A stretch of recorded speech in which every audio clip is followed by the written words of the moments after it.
ரிஷபராசி அன்பர்கள் உங்களுக்கு பாருங்க இந்த பஞ்சகிரக யோகம் அப்படின்றது கும்பம் உங்களுக்கு என்ன பாவம் அப்படின்னா தொழில் ஸ்தானம். தொழில் ஸ்தானத்தில் 5 கிரகங்க. தொழில் ஸ்தானத்தில் 5 கிரகம் என்ன பண்ணும்? தொழிலில் அபரிவிதமான மேன்மை, முன்னேற்றம், அதிர்ஷ்டம், குட் லக், ஃபார்ச்சூன் எல்லாத்தையுமே கொடுக்குங்க.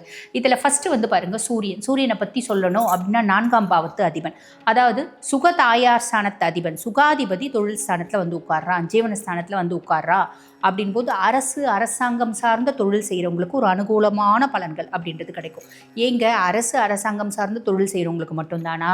சாமானிய மக்களுக்கு கிடைக்காதா அப்படின்னா கிடையாதுங்க, அவங்களுக்கும் கிடைக்கும். அதாவது நிர்வாகத்தில் பார்த்திங்கன்னா பொறுப்பு அதிகாரம் மேலோங்கும் அப்படின்னு சொல்லலாம். மேல் அதிகாரிகளோட தொடர்பு, மேல் அதிகாரிகளோட சப்போர்ட் அப்படின்றது கிடைக்கும். பதவி அதிகாரம் ரெண்டுமே கிடைக்கும் அப்படின்னா புரியுதுங்களா? தந்தை கூட ஓரளவுக்கு சுமூகமான உறவுமுறை அப்படின்றது வச்சுக்கணும். சுமூகமான உறவுமுறை வச்சுட்டு இருக்கீங்க அப்படின்னா தந்தையினோட சப்போர்ட், மாமனாரனோட சப்போர்ட், தந்தை வழி உறவுகளோட சப்போர்ட், ஹையர் அஃபிஷியல்ஸ்னோட சப்போர்ட் எல்லாமே சூப்பராக கிடச்சிடும். தந்தை கூட உறவு கருத்து வேறுபாடு வரா மாதிரி ஒரு சூழ்நிலையும் வரத்துக்கு வாய்ப்பு உண்டு. அதில் கவனம். ஏன்னா சூரியன் மட்டும் இல்லை, மற்ற கிரகங்களும் இருக்காங்க இல்லையா? இப்போ நீங்கள் 1 பேச அப்பா 2 பேச, நீங்கள் 2 பேச அப்பா 20 பேச, இல்லை அப்பா 2 பேச நீங்கள் 20 பேச, இந்த மாதிரியெல்லாம் வரத்துக்கு வாய்ப்பு உண்டு. அதில் மட்டும் கவனம் அப்படின்றது வச்சுக்கோங்க. ரிஷபம் அப்படிலாம் பேசக்கூடியவங்க கிடையாது. பட் இருந்தாலும் ஸ்ட்ரெஸ் லெவல் ரொம்ப ஜாஸ்தி ஆகும் போது அந்த மாதிரி பேசுறதுக்கு வழியும் வாய்ப்பும் உண்டு இல்லைங்களா? அதனால் உங்களுக்கு இந்த ஒரு சின்ன விஷயத்தில் எச்சரிக்கையாக இருங்க அப்படின்னு சொல்லியிருக்கோம். 2வது சுக்கிர பகவானை பற்றி சொல்லணும் அப்படின்னா 1 மற்றும் 6க்கு அதிபன், அதாவது உங்கள் சுயஸ்தானத்துக்கும் அவன் தான் அதிபன், ராசியாதிபனே உங்களுக்கு அதே தான், அவன் தான். அதே மாதிரி 6ஆம் பாவத்துக்கும் அதிபன் அவன் தான் அப்படின்லாம். அப்போ இந்த சுக்கிரன் என்ன கொடுப்பான் அப்படின்னா தொழில் ஸ்தானத்தில் போய் உட்கார்ந்துட்டு இருக்கா அப்படின் போது தொழிலில் வளர்ச்சி அப்படின்றது கொடுப்பா. வாடிக்கையாளர்கள் நிறைய பேர் வருவாங்க. வாடிக்கையாளர்களோட ஆதரவு, பெண்கள், அதே மாதிரி பார்த்திங்கன்னா அழகு, மீடியா துறை, அதே மாதிரி கலைத்துறையில் இருக்கவங்க, இயல், இசை, நாடகம், சினிமா ஃபீல்டில் இவங்களுக்குலாம் சூப்பர் டூப்பர் சக்ஸஸ் அப்படின்னு சொல்லலாம். அவங்களுக்கு மட்டும்தான் சக்ஸஸ்ஸாக? ஆல்மோஸ்ட் எல்லாருக்குமே சக்ஸஸ். இப்போ நீங்கள் சொல்கிறதுமா தொழில் செய்கிறவங்களுக்கு இந்த சக்ஸஸ் அப்படின்றது சொன்னீங்க. ஆமாம்மா, இப்போ நாங்கள் தொழிலே செய்யலாமா, நாங்கள் என்னம்மா பண்ணுறது அப்படின்னா என்ன கேட்டால் ரிஷபத்துக்கு சிம்பிளாக ஒரு அட்வைஸ் சொல்கிறேன், கேளுங்க. ரிஷபம் எக்ஸ்ட்ராடினரியாக இருக்கக்கூடிய காலகட்டம் இந்த காலகட்டம். அதாவது ஆன் தி ஹோல் 2026 சூப்பராக இருக்குது. அப்போ நீங்கள் என்ன பண்ணணும்? ரொம்ப சிம்பிள். நீங்கள் இது வரைக்கும் தொழில் செய்யலை அப்படின்னா உங்கள் சுய ஜாதகத்தை பாருங்கள். என்ன தொழில் செஞ்சால் உங்களுக்கு சூப்பர் டூப்பராக இருக்கும் உங்கள் சுய ஜாதகத்தை பார்த்தா தெரியும். அதை வச்சு நீங்கள் ஒரு சின்ன லெவல்லேனும் ஒரு தொழில் அப்படின்றத ஸ்டார்ட் பண்ணுங்கள், சம்பாதிங்க, பேக்கப் பண்ணி வச்சுக்கோங்க. இது நல்லது. இது என்னோட அட்வைஸ், ஓகேங்களா? ரிஷபத்துக்கு எப்பயுமே பார்த்திங்கன்னா நிறைய அட்வைஸ் கொடுப்பேன். ரிஷபம் எப்பயுமே லைஃப்பில் எல்லா ராசியை விட ஒரு படி மேலே இருக்கணும் அப்படின்னு ஆசைப்படுவேன். காரணம் என்ன அப்படின்னா நானே ரிஷபராசி, ரிஷப லக்னம், மிருகசீரிஷ நட்சத்திரம். அதனால் நான் இப்படி நினைக்கிறது உண்டு. ஸோ அந்த ஒரு இன்டென்ஷனில் சொல்கிறேன். அப்போ நீங்கள் ரிஷபத்துக்கு மட்டும்தான் சொல்லுவீங்களா, மீதி ராசிக்கெலாம் சொல்ல மாட்டிங்களா அப்படிலாம் கமெண்ட் போடக்கூடாது. எல்லாருக்கும் சொல்லுவோம். இருந்தாலும் நம்ம ராசி அப்படின்னும் போது நம்ம பர்சனாலிட்டிஸ், நம்மளோட ஒரு குணாதிசயங்களை ஒத்தவங்க, நம்மள மாதிரியே ஒரு பர்சனாலிட்டிஸ் அப்படின் போது அவங்க படக்கூடிய கஷ்டம் எல்லாமே எங்களுக்கு நல்லா தெரியும். அதனால் இன்னும் கொஞ்சம் எக்ஸ்ட்ரா அக்கறை அப்படின்றத எடுத்துக்கிறோம். ரொம்ப சிம்பிள்.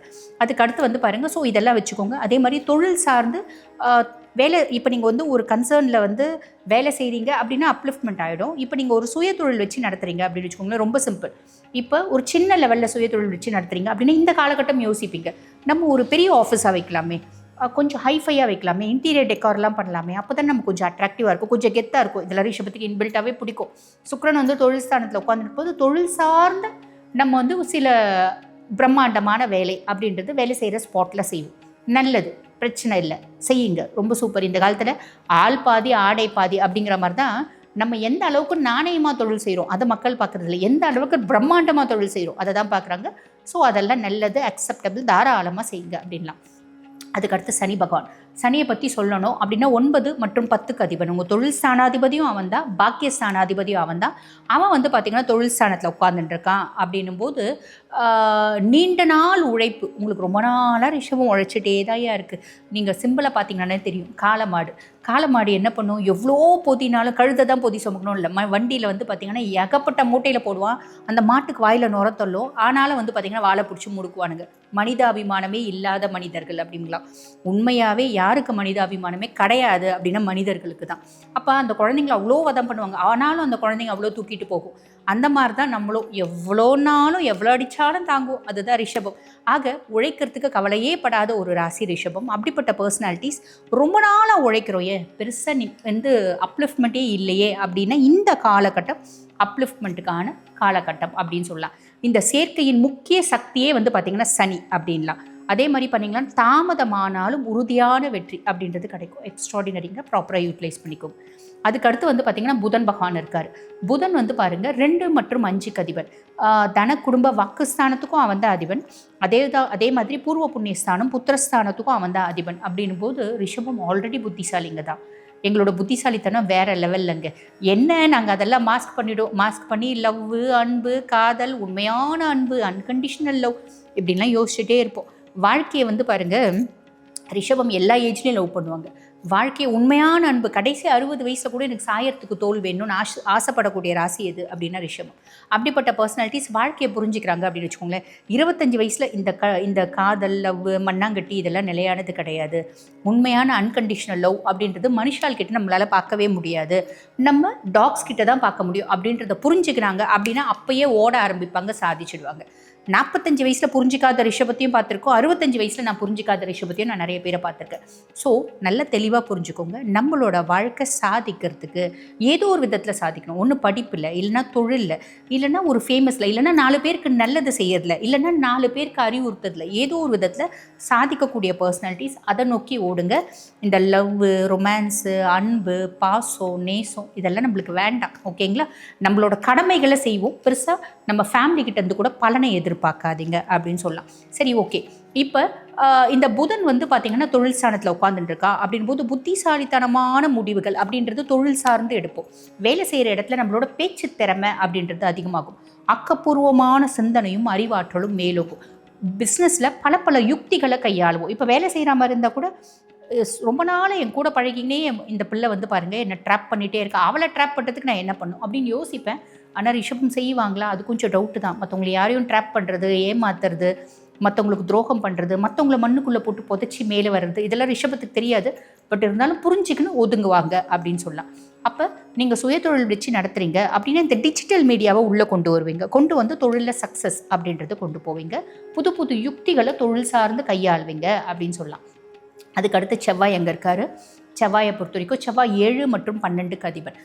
அதாவது கலத்திரஸ்தானத்துக்கும் அவன் தான் அதிபன். அயன சயன போஜன மோட்ச வரையஸ்தானத்துக்கும் அவன் தான் அதிபன்.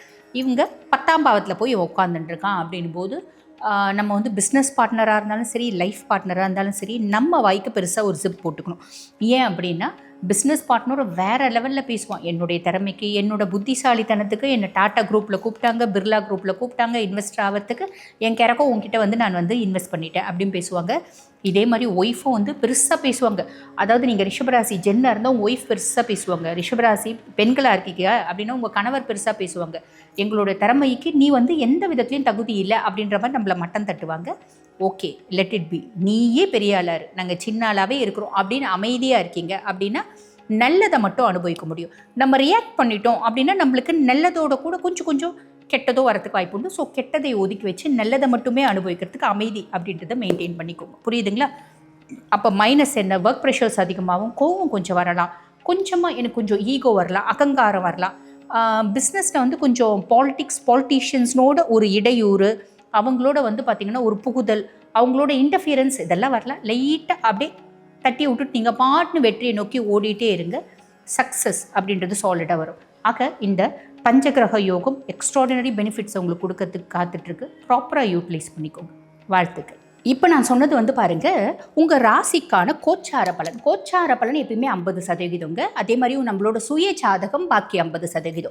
எக்ஸாக்டாக 100% இந்த பஞ்சகிரக சேர்க்கை, பஞ்சகிரக யோகம் எனக்கு என்ன மாதிரி பலன்களை கொடுக்க போகுது அப்படின்னு தெரிஞ்சுக்கணும். அப்படின்னாலும் வாழ்க்கையில் ரொம்ப நாளாக பிரச்சனை இல்லை, அவஸ்தை மேலே அவஸ்தை நான் பட்டுகிட்டே இருக்கேன், எனக்கு எப்போ தான் விடிவு காலம் பிறக்கும் அப்படின்னு தெரிஞ்சுக்கணும். அப்படின்னாலும் வயது வந்து ரொம்ப ஆயிடுச்சுங்க எங்கள் பிள்ளைங்களுக்கு, எனக்கே வயது மூப்பு அப்படின்றது ஆயிடுச்சு, எனக்கு திருமணம் ஆகுமா ஆகாதா அப்படின்றது அப்படின்றது தெரிஞ்சுக்கினாலும், குழந்தை பிராப்தம் இருக்கா இல்லையா, வீடு கட்ட முடியுமா முடியாதா, வீடு கட்டிட்டோம், அந்த வீட்டில் வாழறதுக்கான வழியும் இல்லை, வாய்ப்போ இல்லை, வீட்டில் ஏதாவது கெட்டது ஏதாவது இருக்கா அப்படின்னு தெரிஞ்சுக்கணும் அப்படின்னாலும், இது எல்லாத்துக்கும் வந்து பக்காவாக தெரிஞ்சுக்கிறதுக்கு என்ன ஒரே ஆப்ஷன் அப்படின்னாங்க நம்மளோட சுய ஜாதகம் தாங்க. நம்ம சுய ஜாதகத்தில் உங்களோட எல்லா கேள்விகளுக்கும் பதில் அப்படின்றது இருக்குது. ஆக உங்கள் சுய ஜாதகத்தை பார்த்துக்கணும் அப்படின்னா, நான் பேசிகிட்டு இருக்கும்போது என்னோட வாட்ஸ்அப் நம்பர் கொடுத்துருப்பாங்க. அந்த வாட்ஸ்அப் நம்பருக்கு கால் பண்ணி அப்பாயின்மெண்ட் ஃபிக்ஸ் பண்ணி என்கிட்ட பேசிக்கலாம். தேங்க்யூ.